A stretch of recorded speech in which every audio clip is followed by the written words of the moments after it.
Bismillahirrahmanirrahim. Assalamualaikum warahmatullahi wabarakatuh. Bapak-bapak, ibu-ibu, mas-mas, mbak-mbak, khususnya adik-adikku sekalian yang dirahmati Allah dimanapun Anda berada. Kembali di IIP Channel bersama saya, IIP Wijayanto. Kali ini kita akan membahas tema menggempur mantan dengan amalan terkuat sampai dia kelenger tak berdaya untuk minta balik duluan kepadamu. Ya. Nah, jadi sebenarnya tanpa kita sadari kan kita terus tuh menggempur mantan dengan amalan-amalan kita. Tapi mungkin kita belum melihat ada perubahan apapun pada diri mantan. Artinya kalau mantan masih memusuhi kita, ya masih memusuhi kita. Kalau mantan membenci kita, ya masih membenci. Kalau mantan menghindari kita, itu terus saja dia lakukan sampai hari ini. Ya. Kenapa demikian? Satu, bisa jadi power dari amalan kita itu mungkin lebih kecil daripada pertahanannya mantan, ya, dari pagarannya mantan, sehingga amalan itu tidak mencapai diri mantan, ya. Karena kan semua orang itu bisa saja punya pagarnya atau pagar goibnya itu dipagari dengan cara macam-macam, ya. Tentu misal kalau anak tuh ya merantau kuliah dan seterusnya, saat mereka pergi merantau itu kan orang tuanya tidak membiarkan anak itu kosongan, ya. Mesti anak tadi sudah dipagari terlebih dahulu. Nah, kemudian bisa jadi mantan tidak punya pagaran, tetapi amalan yang kita amalkan tadi tidak fokus, ya. Mungkin kita terlalu banyak pikiran, sambil mengamalkan amalan tadi, pikiran kita kemana-mana sehingga energinya menjadi menyebar. Itu kenapa para guru-guru kita itu kalau ya mengarahkan energi amalan itu kan kita diminta untuk memvisualisasikan orang yang kita cintai tadi sejelas-jelasnya agar energi amalan itu menjadi terarah kepada dia. Kalaupun ada energinya yang meluber atau menyebar atau tidak tepat sasaran, ya, tapi tidak banyak. Misal sekitar 20%, sementara yang 80% energinya sampai kepada dia. Nah, ini harus berkali-kali saya sampaikan. Jadi, kalau kita sholat, kita tidak boleh membayangkan yang macam-macam. Tidak boleh membayangkan hal-hal yang sifatnya duniawi. Ya, membayangkan mantan, membayangkan orang yang dicintai, membayangkan pekerjaan, membayangkan tugas-tugas kuliah. Nah, itu kalau sedang sholat tidak boleh. Walaupun manusiawi, pikiran kita kadang-kadang kemana-mana. Nah, itu pikiran kita yang kemana-mana itu harus kita tarik kembali, fokus kepada bacaan sholat kita. Oke? Jadi, khusyuk itu artinya kita fokus kepada bacaan sholat kita dan tidak memikirkan hal-hal yang duniawi. Nah, kalau sholatnya sudah beres, ya, kita sudah tutup sholat kita dengan salam, kita berdoa. Maka ketika kita berdoa itu, hati, lisan, dan pikiran kita harus sejalan. Hati kita menginginkan mantan kembali. Lisan kita mengucapkan doa agar mantan kembali. Pikiran kita juga harus memvisualisasikan mantan kembali. Karena apa yang ada di pikiran itu adalah doa. Idza tamanna ahadukum falyaksir fa innama yas'alu rabbahu azza wa jalla.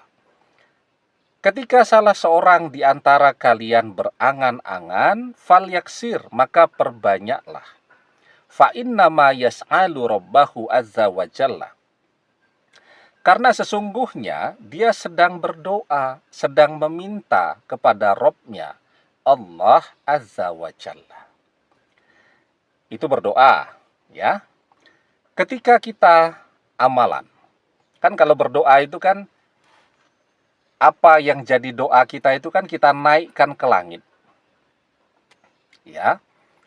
Jadi doa kita itu memanjat sampai ke langit lapis yang ketujuh, ya. Nah, itu kenapa kalau berdoa juga iringi dengan membaca sholawat. Karena apa? Karena kalau kita berdoa tapi tidak membaca sholawat, ya sudah, energi doa kita tidak naik ke langit, cuman berputar-putar di sekeliling kita saja, ya. Jadi saat seseorang berdoa, maka jangan lupa untuk membaca sholawat. Nah, kemudian kalau kita mengerjakan amalan, nah kalau baca doa kan vertikal energinya. Kalau mengerjakan amalan, energinya horizontal, menuju kepada orang yang kita tuju. Nah, sama ya, ketika berdoa atau ketika mengerjakan amalan, kenapa kita penting membaca sholawat? Nah, karena ketika kita membaca sholawat itu, amalan kita akan bergerak. Ya, ketika kita membaca sholawat, maka doa kita akan naik sampai langit yang ketujuh. Nah, kita mengerjakan amalan, kita fokus, kita membayangkan orang yang sedang kita tuju atau orang yang sedang kita inginkan, agar energinya tertuju kepada dia. Mungkin ada menyebar sedikit-sedikit, ya.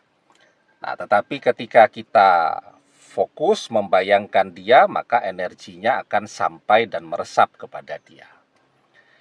Dan penting sekali untuk memilih amalan yang berjodoh dengan kita.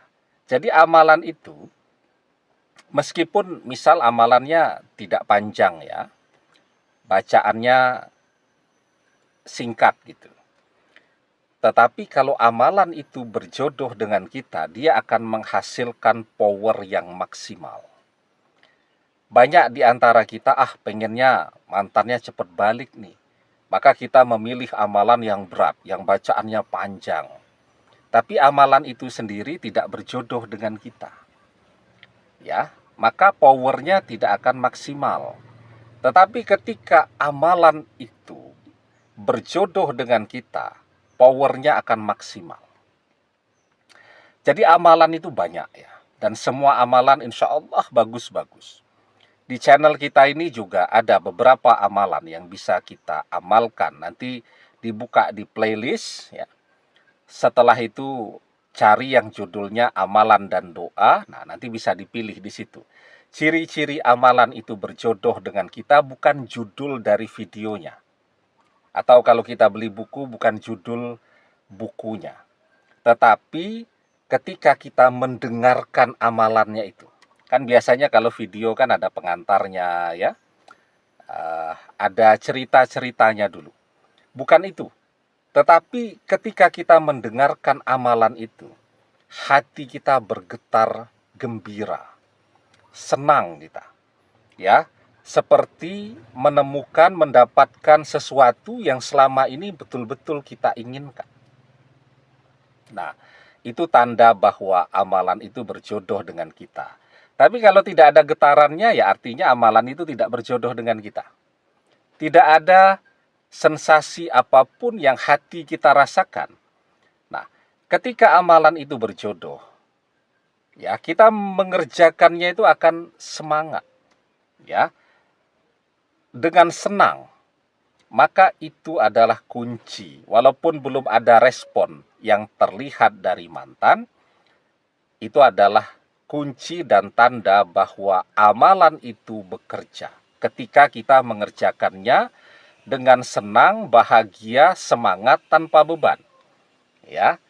Nah, itu adalah kunci bahwa amalan itu bekerja dengan baik pada diri mantan, ya.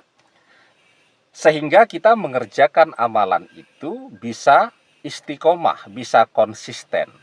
Ahabbul a'mali ilallahi ta'ala adwamuha wa in qalla.